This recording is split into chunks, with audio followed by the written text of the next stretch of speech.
The snow in Oak Creek doesn't just fall. It buries secrets deep beneath a white shroud of cold, suffocating silence.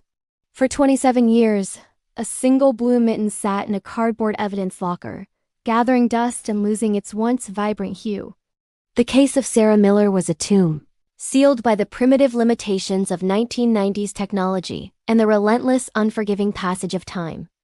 Detectives who first walked the crime scene with youthful determination eventually retired with heavy hearts. Families moved away to escape the haunting memories that lurked on every street corner.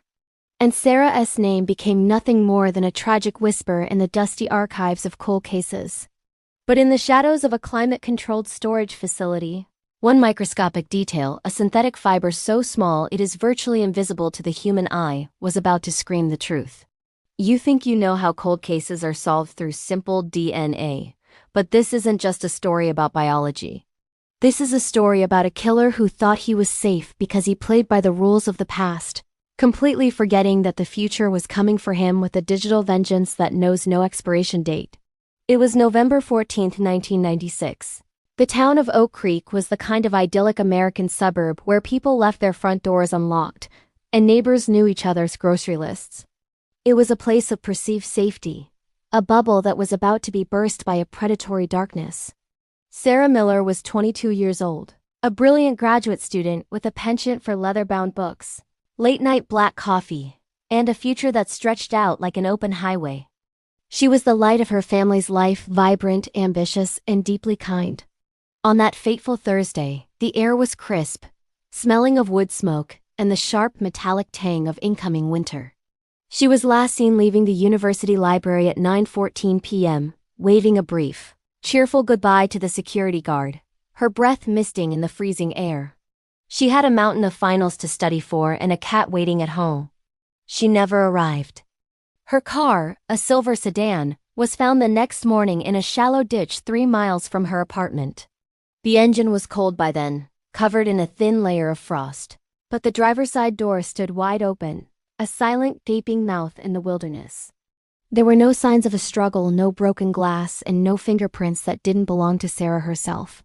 The interior of the car was a haunting tableau of a life interrupted.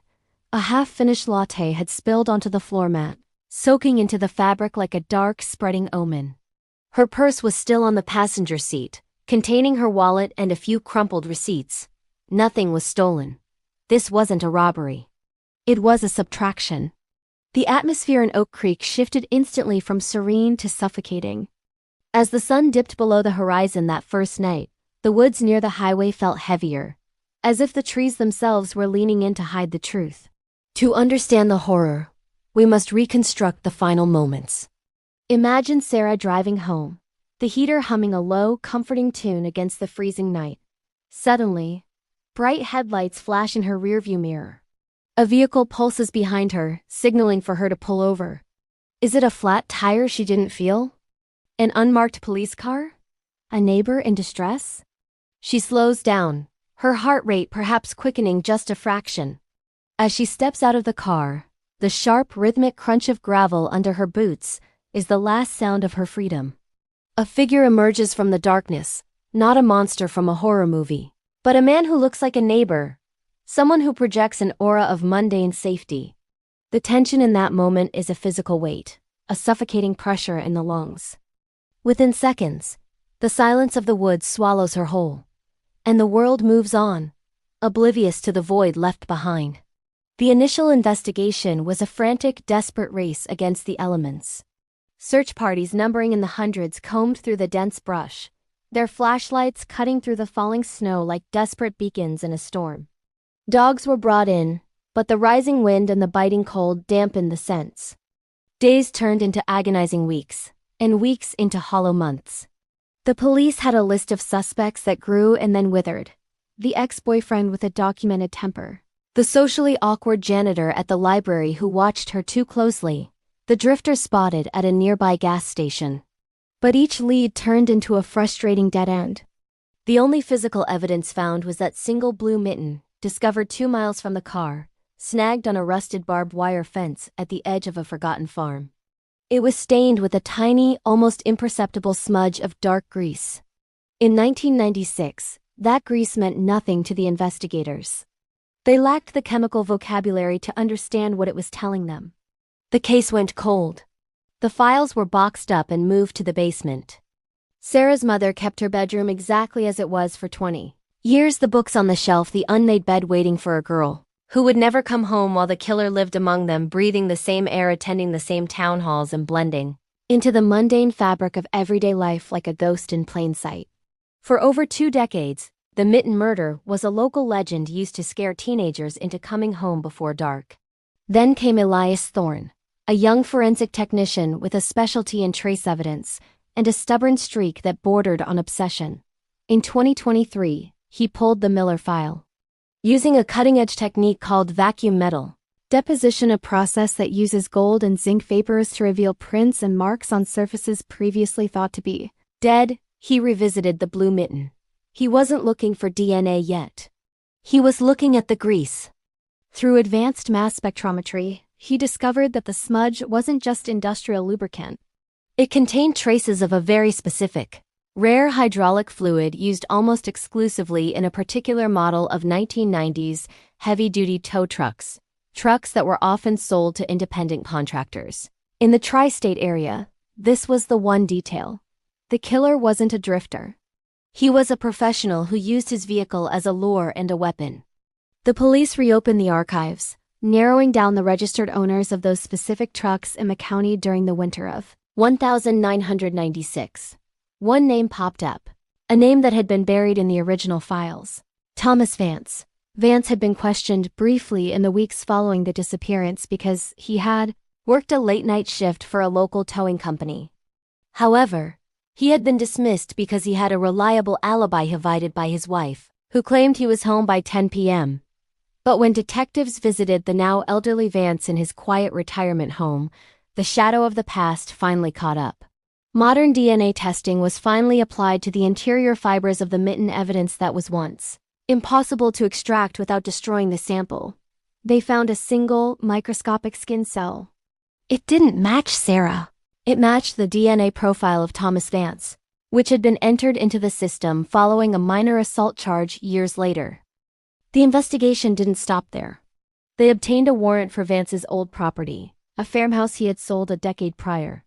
In the crawlspace of an old garage that had miraculously escaped renovation, they found a small rusted metal box. Inside were trophies, a library card belonging to Sarah Miller, a dried flower, and a set of keys. The cold, hard reality of his crimes was finally laid bare. Vance had spent 27 years believing he was smarter than the law, convinced that the snow had washed away his sins. He had watched the news, seen the grieving family, and felt the thrill of his secret every single day. The trial was a somber, emotional reckoning that shook Oak Creek to its core. The courtroom was packed with people who had grown old waiting for this moment, Sarah's classmates, now parents themselves. The retired lead detective clutching a cane. And Sarah's mother, her face a map of decades of sorrow. Thomas Vance sat stoically, his face a mask of calculated indifference, a frail old man who looked incapable of violence. But the mask shattered the moment the prosecutor held up the blue mitten, encased in plastic. It was a bridge across time, a physical tether connecting a stolen life to a silent predator. The jury didn't take long. Vance was sentenced to life without parole, finally closing a chapter that had remained open and bleeding for nearly 3 decades. Yet, as the handcuffs clicked shut on his withered wrists, a chilling thought remained. How many other details are sitting in dark lockers right now, waiting for the technology of the future to find them? How many monsters are walking among us, thinking they got away with it, unaware that their own discarded fibers are currently being analyzed by a new generation of hunters? This case reminds us that time is not a shield for the guilty. It is merely a delay. The shadows eventually retreat when the light of science becomes too bright to ignore. But it leaves us wondering about the nature of evil that can hide in plain sight for a lifetime, pretending to be human. What was Thomas Vance thinking every time he saw a blue mitten in the winter? Did he feel a flicker of remorse, or just the cold, poisonous satisfaction of a secret kept? What do you think was the most chilling part of this discovery? Was it the sheer luck of the fiber surviving, Or the terrifying reality that the killer lived a full, free life before justice finally arrived? Let me know your theories and thoughts in the comments below.